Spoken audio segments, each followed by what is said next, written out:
예, 이제 오늘 마지막 세션을 남겨놓고 있습니다. 오늘 오전 10시부터 시작해서 지금 이 시간까지 열심히 달려왔는데요. 오늘 마지막 시간은 지금까지 진행했던 세션과는 달리 조금 더 편하고 자유스럽게 진행을 해볼까 합니다. 이번 시간은 한국 IBM의 정우가 실장님을 모시고 또 얘기 나눠보도록 할 텐데요. 예, 정우가 실장님 자리에 나와 계십니다. 안녕하십니까? 안녕하세요. 예, 예. 반갑습니다. 예. 실장님, 먼저 간단히 자기소개 좀 부탁드리겠습니다. 네. 예. 안녕하세요. 저는 한국 IBM 데이터 앤 AI 오토메이션 팀에서 RPA를 비롯해 다양한 비즈니스 오토메이션 솔루션을 담당하고 있는 정우가 실장입니다. 반갑습니다. 예, 예. 정우가 실장님은 또 아시는 분도 많이 계시고 또 아시는 분도 많이 아실 텐데요. RPA 업계에 또 마당발이시고 또 소통가이시고 또 전문가이시고 하신데요. 이번 시간은 딱딱한 프레젠테이션은 하지 않고요. 포멀한 프레젠테이션 하지 않고요. 실장님과 자유스럽게 이렇게 토크를 나누면서 또 얘기를 해볼까 합니다. 또 질문도요. 댓글로 실시간으로 질문을 올려주시면 또 실장님께서 또 답변도 해주시고 이렇게 편안하게 진행을 해볼까 합니다. 예, 실장님 먼저 예를 들어서 이제 제가 이렇게 업계분들을 만나고 하면 제일 먼저 물어보는 얘기가 요즘 업계가 어떻게 돌아갑니까? 이렇게 물어보거든요. 네. 예, 업계 돌아가는 얘기 많이 궁금하신 것 같아요. 네네. 요즘 어떻게 돌아갑니까, 업계가? 예, 예. 네. 많은 고객분들한테 듣고 있는 질문이죠. 사실은 RPA 트렌드가 어때? 라는 거고요. 저 같은 경우도 2017년 하반기부터 국내에서 RPA 비즈니스를 시작해 오고 있는데요. 정말 한 해 한 해를 지내면서 이렇게 다이나믹한 비즈니스 분야가 바로 RPA가 아닌가라고 이제 몸소 체험을 하고 있습니다. 그래서 이제 올해 또한 국내 또는 글로벌리 RPA 업계 트렌드는 이제 다양한 기업 간의 인수, 그다음에 기업 간의 파트너십 전략에 따라 이제 RPA 비즈니스가 기술 병합이 되는 그런 트렌드이지 않을까라는 생각을 합니다. 조금 살펴보면 이제 한 2018년도를 돌이켜보면 2018년도에 그 글로벌 ERP 전문 기업인 SAP가 프랑스의 RPA 기업인 컨텍스트라는 걸 인수했습니다. 그때 이제 거의 초창기 인수의 시작이었다고 보여지고요. 그 다음에 2019년에 들어서면서 이미 RPA의 글로벌 선두 기업 중에 하나인 오토메이션 애니어사가 이제 또 다른 프랑스에 있는 RPA 기업인 클레브옵스라는 RPA 회사를 또 인수했습니다. 그러니까 이미 이제 RPA 비즈니스를 하고 있는데도 또 RPA 비즈니스를 하는 기업을 인수해서 이제 내부 플랫폼을 강화해 나가는 그런 트렌드를 보여지게 됐던 거죠. 그리고 이제 2020년에 들어서면서도 많은 소식들이 전해졌는데 그중에 이제 가장 이제 초창기 소식이 2020년 들어서면서 마이크로소프트가 앞서서도 이제 교보 라이프 플래닛에서도 말씀해 주셨지만 이제 윈오토메이션이라는 RPA 솔루션을 공급하는 이제 소프트모티브사를 인수를 하게 됐습니다. 그리고 인수를 하고 나서 자사의 파워오토메이트라는 RPA로 출시를 했죠. 그리고 또 놀라운 사실은 올해 마이크로소프트는 이 파워오토메이트 RPA를 윈도우 10 OS 유저들에게는 무료로 파워오토메이션 데스크탑을 공개하는 그런 형태로 비즈니스를 진행을 했습니다. 저도 그래서 이제 윈10 유저답게 파워오토메이트 RPA 데스크탑을 한번 깔아보기도 하고 이제 그런 식의 이제 기업들의 인수가 굉장히 많이 이어지고 있었습니다. 그리고 실제로 2020년에는 제가 근무하고 있는 IBM에서도 IBM은 사실 2017년부터 오토메이션 애니어사와 RPA 비즈니스를 전략적 파트너십에 의해서 해왔거든요. 그런데 이제 2020년 들어서면서 브라질에 있는 AI 기술 역량을 좀 더 갖추고 있는 RPA 기업인 WDG 오토메이션사를 인수해서 새로운 IBM RPA 솔루션을 이제 출시하게 된 거죠. 그래서 기존의 오토메이션 애니어사와는 계속적으로 파트너십을 유지해 가면서 새로운 RPA 비즈니스를 하게 되는 일종의 멀티 오퍼링 비즈니스의 시작이다라고 보시면 될 것 같아요. 그래서 이제 2020년에도 이렇게 꾸준히 RPA 기업들이 인수되고 파트너십이 강화되는 그런 이제 트렌드를 보였다라고 한다면 올해 또 소식이 전해졌습니다. 네. 올해 2021년 들어서면서 세일즈포스라는 회사 들어보셨습니까? 예, 예. 네네, CRM 전문 기업이죠. 이제 글로벌 CRM 전문 기업인 세일즈포스가 독일의 RPA 기업인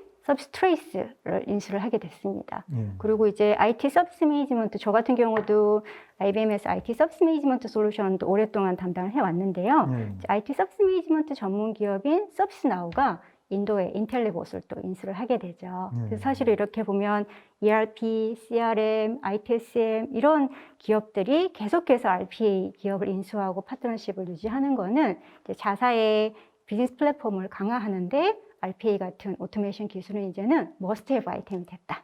이제 필수 불가결한 이제 그런 아이템이 됐다라는 트렌드로 이제 이해를 하고 있습니다. 시장 자체가 굉장히 폭넓게 이제 넓혀지고 있는 이제 변화의 과정이지 않을까라고 생각하고 있습니다. 예. 그러니까 이제 멀티 오퍼링 말씀해 주셨고요. 그렇게 또 인수합병이 이렇게 일어나면서 그런 걸 이제 합종연횡이라고 하지 않습니까?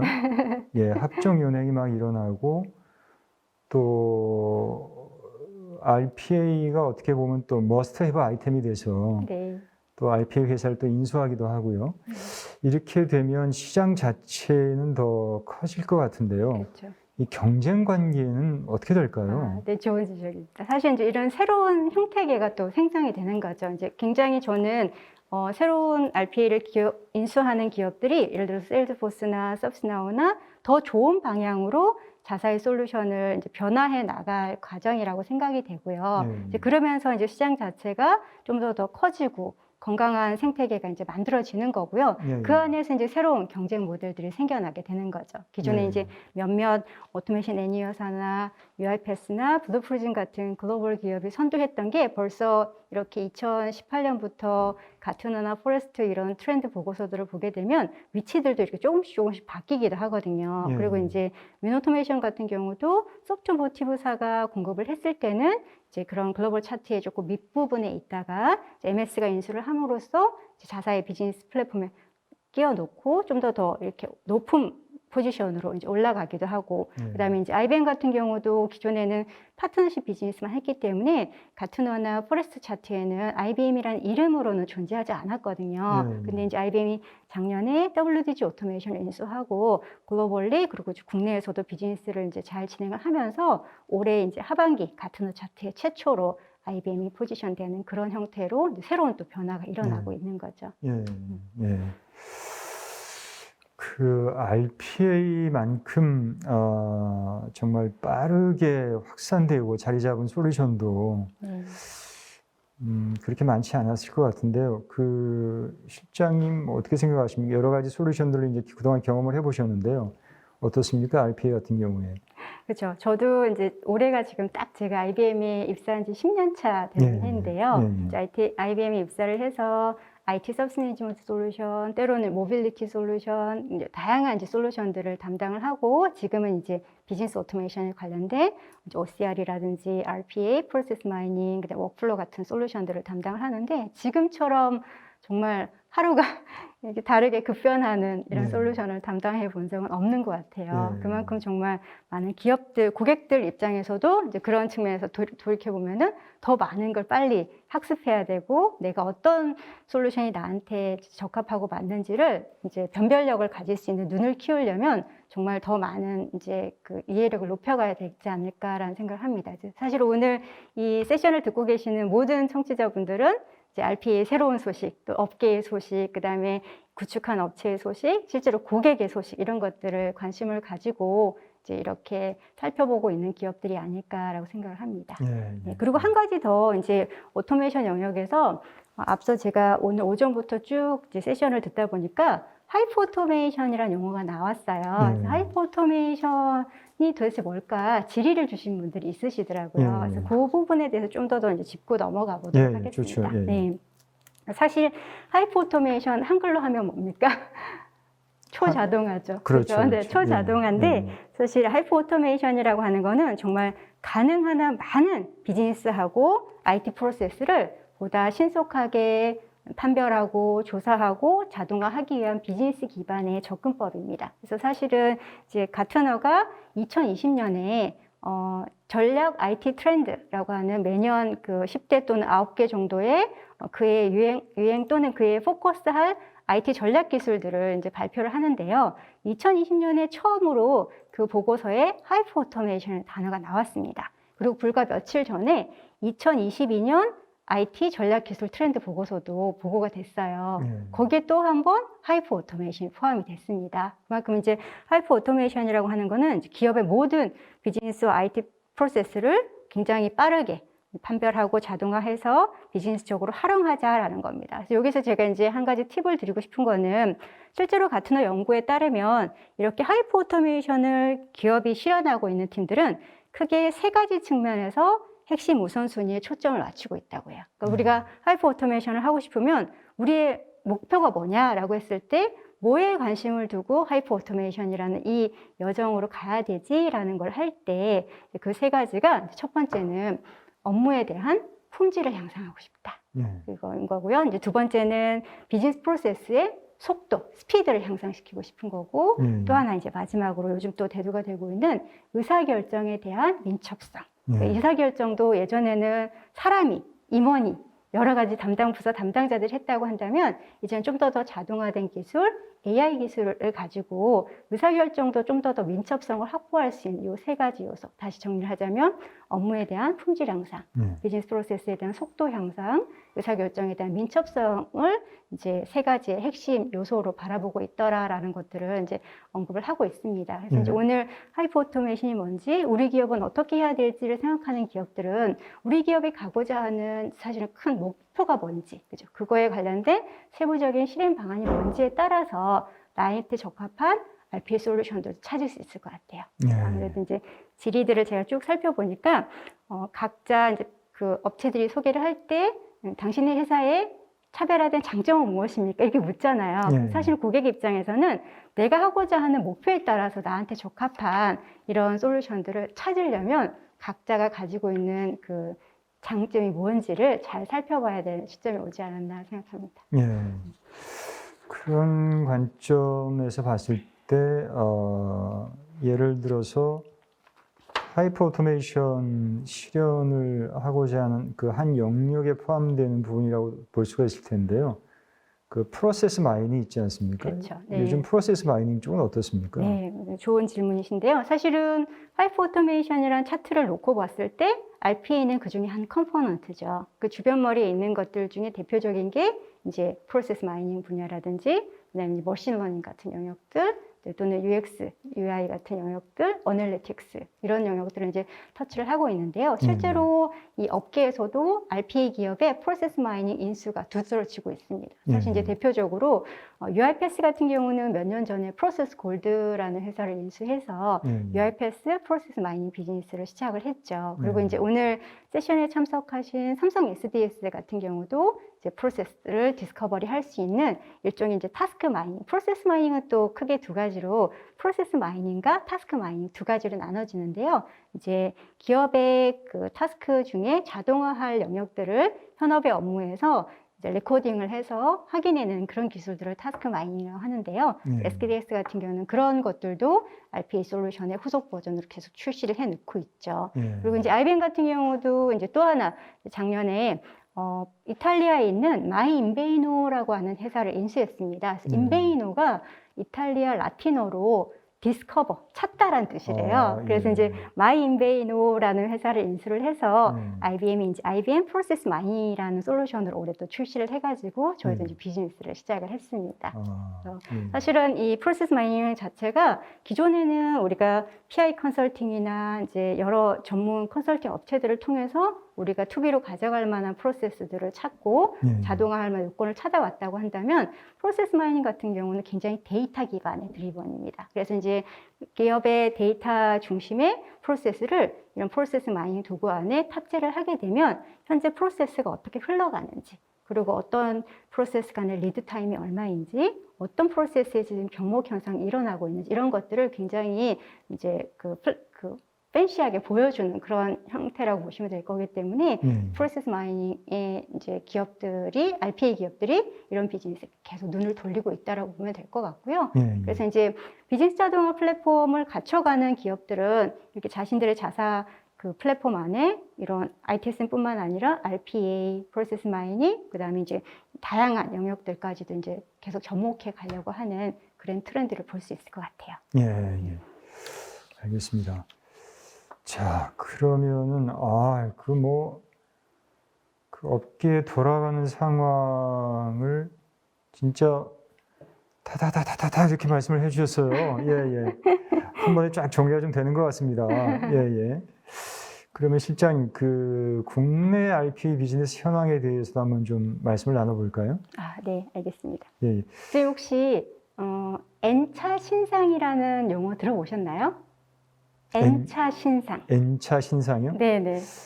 처음 들어보셨나요? 잘 못 들어봤는데요. 예. 네, 국내 RPA 비즈니스 현황 얘기하자고 해놓고 그죠? N차 신상이란 용어를 언급해서 좀 놀라셨을 수도 있을 것 같은데요. 이제 N차 신상은 이제 코로나 시대에 대두된 우리나라의 10대 소비 트렌드 중에 하나래요. 이게 이제 상품이 여러 차례 N차 거래되는 거잖아요. N차 거래가 돼도 신상품과 다름없이 이제 받아들이는 우리 MZ세대들의 특징을 이제 반영한 소비 트렌드라고 하는데요. 저는 오늘 이제 국내 RPA 비즈니스 현황에 대한 얘기를 하면서 이 N차 신상과 어감이 비슷한 N차 고도화라는 용어를 가지고 이제 좀 말씀을 나눠보고 싶습니다. N차 고도화. 네, 이제 두 가지 이제 키워드는 N차 고도화입니다. 사실은 국내에서도 RPA 비즈니스가 시작이 되고 많은 고객분들께서 RPA를 도입한 그런 게 벌써 한 5년 차에 접어들었습니다. 그래서 이제 물론 지금도 RPA를 POC하고 파일럿해서 검토하는 기업들도 있는 반면에 이미 수년 전부터 도입한 RPA들을 계속해서 N차, 3차, 4차, 5차 고도화까지 해나가는 그런 기업들이 정말 상당히 많아지고 있죠. 그래서 지금의 트렌드는 바로 N차 고도화인데요. 이 RPA라는 솔루션 시장의 특징상 N차 고도화를 할 때 조금 특징적인 게 있어요. 제가 그동안 경험했던 다른 솔루션 대비 특징적인 부분을 하나 말씀을 드리고 싶은데요. 사실 우리가 N차 고도화라고 하면 IT 시스템을 만들어 놓고 3차, 4차, 5차까지 가려면 이제 기존의 솔루션은 사실은 바뀌지 않잖아요. 그냥 그렇죠. 이제 과제가 확장이 되거나 또는 뭐 지역이 확장이 되거나 이런 식으로 확장이 되는 게 보통 N차 고도화의 트렌드였다고 한다면 RPA는 사실은 넘나드는 게 자유로운 분야인 것 같아요. 그 무슨 말씀이냐면 사실은 이번에는 A라는 솔루션을 가지고 RPA를 도입을 하고 구축을 잘했어요. 근데 이제 새로운 과제를 도입하려고 보니까 이 새로운 과제는 좀 더 챗봇 기술이나 NLP 기술이나 AI 명령어 기술이 많이 필요해요. 근데 기존의 레거시는 도입한 RPA 솔루션은 그 기능이 없어요. 그러면 이 새로운 N차 고도화 때는 이 기능을 제공하는 솔루션으로 눈을 돌린다는 거죠. 그러면 이제 이기종의 솔루션이지만 도입하는 기업들이 생겨나기 시작하는 거고요. 그 다음에 또 하나는 예를 들어서 오늘 많은 세션에서 1인 1보 시대 얘기했잖아요. 이제 우리 기업이 그동안 이제 약간 그 특정 분야를 중심으로 RPA 비즈니스를 잘 해왔는데 우리 회사도 1인 1보수로 좀 현업 주도적으로 RPA 사업을 고도화하고 싶다라는 N차 고도화 전략을 세웠는데 사실은 초기에 도입했던 RPA 솔루션들은 1인 1보수를 주기에는 라이센스 부담이 굉장히 큰 솔루션도 있을 수 있죠. 그래서 그럴 때는 사실은 RPA 솔루션에서 무제한의 이런 RPA 개발봇, 우리 보통 이제 스튜디오라고 부르는 RPA 봇을 저작하는 개발봇 도구는 좀 더 언리미티드 환경에서 제공을 해주면 상당히 유리하겠죠. 그런 솔루션들이 있거든요. 그게 바로 IBM RPA 솔루션이고요. 그래서 이제 그런 솔루션들도 한 번 더 눈을 돌려보고 이제 새로운 것들을 계속 도입하는 그런 추세로 가는 게 이제 최근의 추세인 것 같고요. 실제로 이미 몇 년 전부터 글로벌 기업들은 저희가 그 사례를 살펴보면은 가까운 일본 같은 경우도 엔터프라이즈 은행이었는데 어떤 RPA 솔루션을 쓰고 있으세요라고 조사를 해보니까 우리는 세 종류의 RPA 솔루션을 씁니다라고 얘기하더라고요. 각각 영역별로. 그래서 RPA는 사실 이렇게 새로운 것들을 받아들이고 N차 고도화 때 새로운 것들을 적용하는 거에 굉장히 다른 비즈니스 분야에 비해서 좀 더 유연하더라. 사실은 윈백이라는 표현보다는 이제 서로 내가 하려는 N차에 적합한 그런 솔루션들이 다변화되고 이렇게 다 같이 공존해서 운영이 되는 그런 특징을 가지고 있지 않나라고 생각합니다. 그렇군요. 이제 N차 고도화 말씀을 해 주셨고요. 그리고 여러 가지 말씀해 주셨는데요. 1인 1봇도 이제 말씀해 주셨잖아요. 네. 1인 1봇에 대한 논의가 조금 있었거든요. 그렇죠. 네. 그러니까 그럼에도 불구하고 1인 1봇으로 가야만 하는 거냐. 그것도 머스트 해부냐. 네. 예, 어떻게 보십니까? 굉장히 좋은 질문인데요. 오늘 이제 세션에서 그런 얘기들이 많이 나왔죠. 사실은 저 같은 경우도 RPA를 접하면서 정말 우리 좀 비즈니스에 포커스에 대한 현업이 과연 이 솔루션을 배워서 할 수 있을까라는 고민, 그죠? 그리고 이렇게 다양한 임직원이 사실은 개발을 하려는 임직원이 100명, 200명인데도 있지만 수천 명인 데들도 있거든요. 네. 이제 그런 수천 명에게 IBM이 언리미티드 라이센스를 제공해서 스튜디오를 공급을 했을 때 그 많은 분들을 어떻게 교육을 또 시킬까 이런 네. 것들이 상당히 고민이 되거든요. 예. 그래서 사실 저는 고객의 아까도 말씀드렸죠, 목표에 따라서 달라진다고 봐요. 이제 저희 IBM 고객사 중에서도 이미 현업들이 RPA 구축에 많이 참여한 고객들이 있는 반면에 여전히 COE 중심, COE라고 하는 거는 전담 조직이거든요. RPA 전담 조직이 주도해서 계속해서 교육해 나가고 변화해 나가는, 변화 관리를 해 나가는 그런 트렌드인데 COE 조직이 맞는 기업들도 있어요. 그래서 이제 우리 기업이 어떤 특징을 갖고 있고 어떤 식의 조직을 만들어 줄 수 있는지. 근데 이렇게 되면 하나 또 고민이 생깁니다. 제가 최근에도 중소형 기업들을 대상으로 RPA 세미나를 해보니까 어떤 고민을 얘기하냐면 우리는 정말 적은 규모의 회사다 보니까 인력도 없고, 근데 그럼으로 인해서 한 사람당 해야 되는 일이 너무 많다 보니까 사실 RPA는 너무나도 필요한데 우리는 COE 같은 조직을 만들 팀도 없다, 이런 얘기를 하세요. 그럼 RPA를 포기해야 되느냐? 이런 질의들을 하시거든요. 근데 저는 여기서 이제 또 하나의 세 번째 키워드로 말씀드리고 싶은 게 바로 오너십에 대한 내용입니다. 사실은 COE 조직을 만드는 거는 HR적으로, 그다음에 여러 가지 사람에 대한 이제 리소스를 필요로 하는 일인데요. 어떤 기업이든 IT 시스템을 운영하고 관리하는 조직은 있거든요. 물론 그게 리모트에 있을 수도 있고 로컬에 있을 수도 있지만 그런 기업들이 RPA 비즈니스를 하는 데 있어서 오너십을 부여해 준다면 그 오너십을 가진 부서가 점차적으로 이제 1인 1봇으로 목표를 세우고 그분들이 교육을 해 나가고 그분들이 RPA에 대해서 사내 에반젤리스트로서 사내 강사로서 이렇게 역할들을 충실히 해낸다라고 한다면 자연스러운 1인 1봇으로 갈 수 있지 않을까라는 생각을 합니다. 예, 그렇군요. 알겠습니다. 그리고 실장님께서 이제 RPA 비즈니스를 진행하면서 가장 보람을 느낄 때가 많은 기업들이 RPA POC나 파일럿 상태에서 스탑하지 않고 그렇죠. 더 진행을 하는 경우, 그런데 또 그런 기업이 RPA를 도입해서 운영을 하다가 또 조직 내에서 더 확산을 하고 이제 이런 또 발전을 해나가고 이러는 상황, 그런 경험이 이제 실장님한테는 굉장히 좀 보람된 경험으로 남았다, 이렇게 말씀하셨었잖아요. 예. 그러면은 그런 기업들과 또 그렇지 않은 기업들이 있을 수 있잖아요. 예. 어떤 차이가 좀 있었나요? 네, 실질적으로 저희 고객사 중에서도 이제 실례로 말씀을 드리자면, IBM 같은 경우는 제가 이제 계산만 해보면 매달 한두 건 이상의 RPA 계약들을 꾸준히 해오고 있는 것 같아요. 올해 또한 그렇게 해오는데 이제 감사한 일은 그 중에 절반 이상의 계약이 사실은 봇을 확장하는 계약이었습니다. 사실 봇을 확장했다라는 거는 새로운 과제에 RPA를 적용해 나가고 있다라는 거거든요. 그래서 저희 이제 고객사 중에 제약 고객사가 있는데요. 제약 고객사가 이제 이번 달 말에 4차 고도화를 완료를 합니다. 근데 4차 고도화를 완료하는 것만으로도 굉장히 바쁘실 텐데 이제 바로 11월부터 바로 5차 고도화 시작을 하겠다라고 연락이 오셨어요. 그래서 고객들께서 끊임없이 이렇게 새로운 과제에 대한 준비, 그리고 새로운 N차 고도화에 대한 안정화된 시스템 운영, 이런 것들을 이제 동시에 준비하는 기업들이 상당히 많아지고 있고요. 또 다른 기업 같은 경우는 이제 다음 주에 저희가 외부 공개가 될 제조회사 산업군인데요. 거기 같은 경우도 처음에는 아무래도 제조사다 보니까 생산 설비 업무들, 그다음에 공장에 있는 현업들이 많다 보니까 과연 이분들의 업무를 RPA로 가져오는 게 과연 맞을까? 그다음에 어떻게 이분들을 설득하고 이렇게 잘 레디메이드 하지라고 생각을 했는데 이제 파일럿을 해보고 나서 굉장히 고객이 많은 확신이 드셨어요. 그래서 이제 전사적으로 생산이나 설비 쪽에 그다음 이런 업무들을 확장해 나가는 게 굉장히 좋겠다라는 생각을 하셔서 벌써 이제 올해 연말까지 꾸준히 달려가겠다, 3차 고도화로 달려가겠다라는 말씀을 해주셨는데요.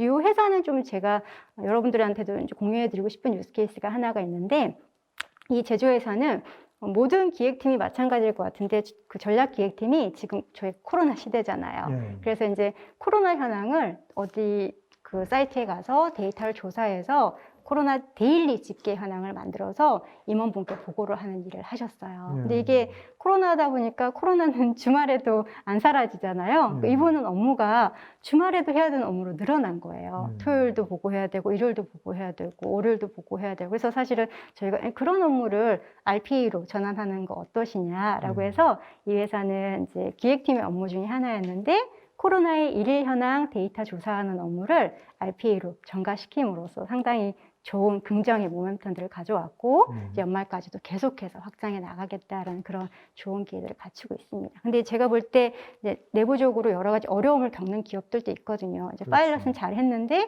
그 RPA에 대한 오너십을 강화해 줄 수 있는 어떤 힘이 없다든가, 그죠? 조직적으로 문제가 있다거나, 이제 운영 측면에서 고민이 많다거나, 이런 기업들은 사실 좀 더디게 가기도 하는데, 어쨌거나 추세 자체는 정말 RPA는 한 번 도입을 하면 계속해서 N차로 가려는 고객들이 점점점 많아지고, 나의 과제에 맞는 것들을 새롭게 검토하려는 그런 추세가 많은 것 같아요. 그래서 고객분들 입장에서도 끊임없이 공부하시고 또 검토해 보시고 이런 세미나들을 통해서 새로운 인사이트를 가져가시는 그런 태도를 가지시는 게 나에게 맞는 좋은 RPA를 선택할 수 있는 변별력을 가질 수 있을 것 같아요.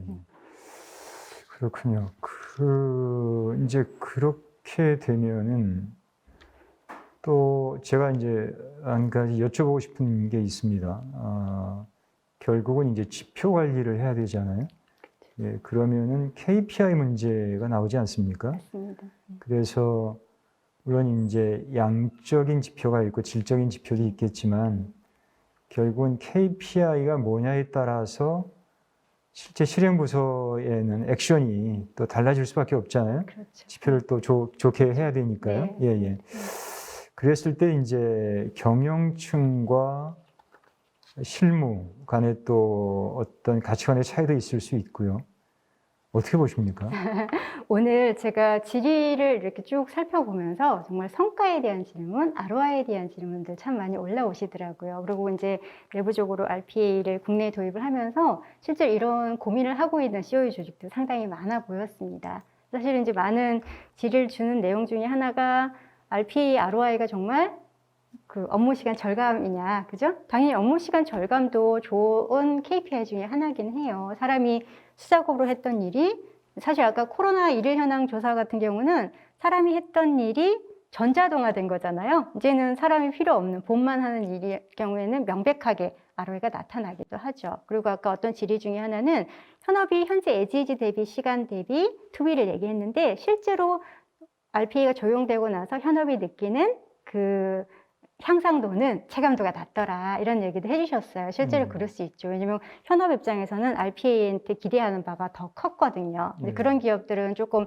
부정의 얘기들도 나오게 되면 COE 조직 입장에서는 당황하게 되겠죠. 그래서 이제 또 다른 KPI가 뭘까? 그래서 아까 나온 휴먼 에러 같은 경우는 상당히 좋은 KPI죠. 휴먼 에러를 방지할 수 있다. 그리고 그전의 업무가 휴먼 에러로 인해서 굉장히 많은 챌린지가 있었다라는 것들은 휴먼 에러 방지도 RPA로 가져갈 수 있는 좋은 토픽 중에 하나고요. 또 하나는 이런 그 업무 생산성 향상의 시간 향상 외에도 이제 새로운 인력에 대한 재배치를 얘기하고 싶습니다. 그 실례로 저희 IBM 같은 경우도 꾸준히 RPA를 다양한 업무에 적용을 하고 있는데요. 한국 IBM이 최근에 RPA를 어디에 적용을 했냐면 저희는 내부적으로 이제 세일즈 조직이 있잖아요. 이제 세일즈 조직이 고객한테 견적이 나가고 비드 할인율을 승인받고 이렇게 계약 PO가 나올 때까지 정말 많은 내부 프로세스가 있어요. 그걸 이제 전담해주는 아예 팀이 따로 있었었는데 글로벌 팀이 이번에 그 팀이 하는 그 밸리데이터 업무를 전부 다 RPA로 전환을 했어요. 그러다 보니까 그래요? 실제로 영업사원이 어떤 비드 요청을 하게 되면은 그 밸리데이션 하는 게 Q2C라고 하는 Q to Cash의 약자인데요. Q2C 밸리데이터가 자동으로 해버린 거예요. 그래서 그 세일즈에게 너가 이 데이터를 잘못 입력했어 라고 리턴해 주는 거죠. 이제 그런 식으로 IBM 내부적으로도 상당히 많은 RPA 트랜스포메이션을 하고 있고, 이제 그런 과정에서 물론 혼선을 겪기도 하죠. 저희 영업팀도 저한테 묻더라고요. 이거 왜 기존에 사람이 했던데 사람이 연락이 안 되냐 이런 얘기를 하기도 하던데요. 그래서 이제 이거 우리도 RPA를 전자동화 했어 라고 얘기를 하면서 이제는 점점점 변화해가는 과정에 너가 더 이제 정확한 데이터를 입력을 해줘야 돼 이런 얘기를 하면서 RPA가 정말 많은 이제 업무를 하고 있다라는 것들을 이제 계속해서 이렇게 변화해가는 그런 과정이라고 보면 될 것 같아요. 오늘 또 하나 이제 변화 관리에 대해서도 그래서 얘기를 하고 싶었는데요. 저는 RPA를 검토하고 준비하고 도입하는 기업들에게 빠져서는 안 될 주제가 바로 변화 관리라고 생각을 합니다. 그래서 좋은 변화 관리 없이 좋은 성과를 내긴 쉽지 않거든요. 특히 이제 윗분들께서 RPA를 헤드카운트 줄이는 걸로 실제로 저희 영업부서도 그러면 그 Q2C 팀이 없어지는 거야? 그 헤드카운트가 없어진 거야? 라고 저한테 질문하셨거든요. 사실은 저희 Q2C 팀도 또 다른 업무에 배정이 되셨어요. 그래서 새로운 업무에 좀 더 고부가 가치 업무에 이분의 커리어 패스에 맞는 업무에 재배치가 된다면 RPA가 그 임직원에게 준 효과는 너무나도 커다라고 볼 수가 있거든요. 이런 식의 이제 관리들을 KPI로 가져가는 게 상당히 유리할 거다라는 생각을 하고 있습니다. 그렇군요. 그 한국 IBM 같은 경우는 상당히 큰 조직이고요. IBM 전체도 큰 조직이고 한국 IBM도 큰 조직이고 특히 IBM은 상당히 그 No process, no work라는 말이 나올 정도로 프로세스에 준해서 업무가 딱딱딱딱 그렇죠. 이렇게 가고, 그게 안 되면 또 이제 진행이 안 되는. 근데 이제 그런 부분들이 RPA로 자동화되기가 쉽지 않았을 텐데요. 또 이렇게 모범적으로 또 먼저 이렇게 하시는 거네요. 네, 사실 이제 이 그 QTC 어드바이저 QTC 밸리데이터라고 하는 기술 안에는 RPA뿐만이 아니라 IBM의 내부적인 인텔리전트 워크플로우라는 기술이 사실 탑재가 됐습니다. 그래서 오늘 이제 RPA를 논의하다 보니까 RPA 포커스에서 얘기를 하고 있는데요. 우리가 좀 더 지능형 워크플로우 기업의 프로세스를 설계해 나가기 위해서는 아까 이제 모 세션에서도 나오긴 했지만 이렇게 엔드투엔드로 프로세스를 자동화해 놓는 워크플로우 엔진이 필요해요. 그 엔진 안에 A부터 G까지 워크플로우를 만들어 놓고 특정 업무는 RPA가 떼와서 진행을 하고 그 안에 의사결정에 관련된 룰들은 또 따로 정의가 돼서 붙어 있고 이제 이런 식의 환경이 전체적으로 갖춰진 거를 인텔리전트 워크플로우라고 부르고요. 저희 이제 그 Q2C 밸리데이터라고 하는 업무는 인텔리전트 워크플로우라는 주제를 가지고 진행했던 이제 그런 대표적인 디지털 트랜스포메이션 내부 과제였습니다. 알겠습니다. 이제 시간이 대략 이제 좀 다 돼 가는 것 같은데요.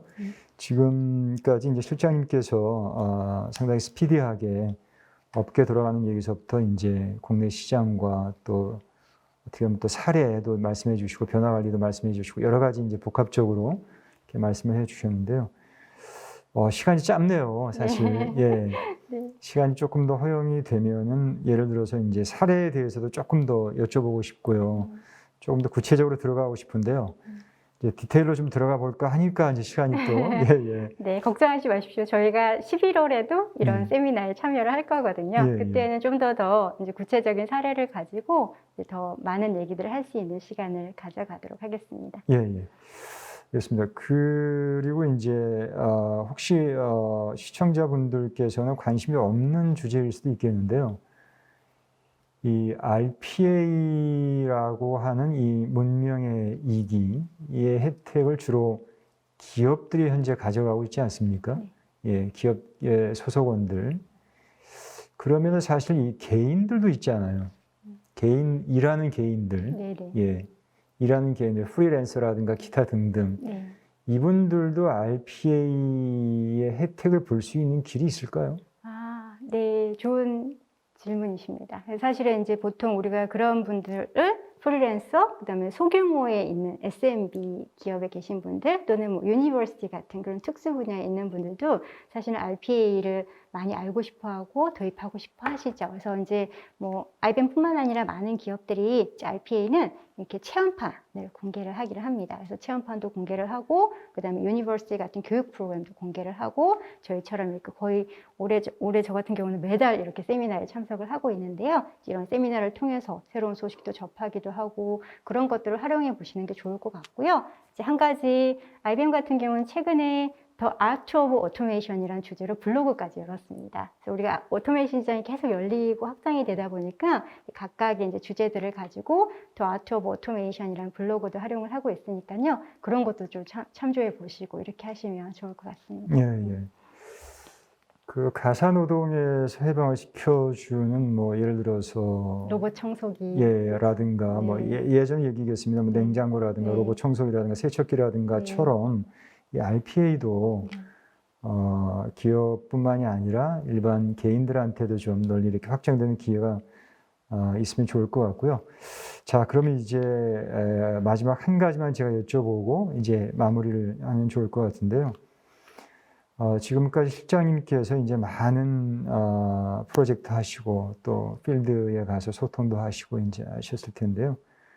이 RPA 사용자들의 어떤 페인 포인트, 어떤 페인 포인트들이 있고 그런 페인 포인트들이 어떻게 해결될 수 있을지에 대한 인사이트를 좀 주시고 마무리를 했으면 좋을 것 같습니다.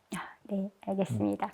페인 포인트 참 많을 것 같기도 한데요. 그죠? 이제 특히 RPA를 초기 도입할 때 고민은 그냥 내가 정한 과제에 이제 POC를 성공적으로 하고 파일럿을 성공적으로 해봐서 잘 돌기만 하면 돼라고 이제 이렇게 생각이 됐는데 시간이 지나고 계속해서 N차 고도화 시대를 흘러가면서 더 많은 고민과 운영에 대한 고민, 고도화에 대한 전략 이런 것들이 상당히 많아졌을 것 같아요. 그래서 그 하나하나를 다 짚어가진 못하겠지만 이제 이런 기업들이 계속해서 내놓는 트렌드와 그다음에 이런 변화 관리에 대한 노력들, 그다음 내부적으로 차별화된 점을 찾으려고 하는 그런 그 노력들이 이제 기반이 돼야지 이제 잘 이제 RPA를 건강하게 이렇게 롱 전이로 해나갈 수 있지 않을까라는 생각을 합니다. 그래서 아까 제가 나온 질문 중에 하나가 너희 회사의 차별화된 점 뭐야? 자꾸 물으셨어요. 근데 사실은 각각의 차별화 포인트가 내가 하고자 하는 목표가 먼저 정리가 돼야 되거든요. 이제 페인 포인트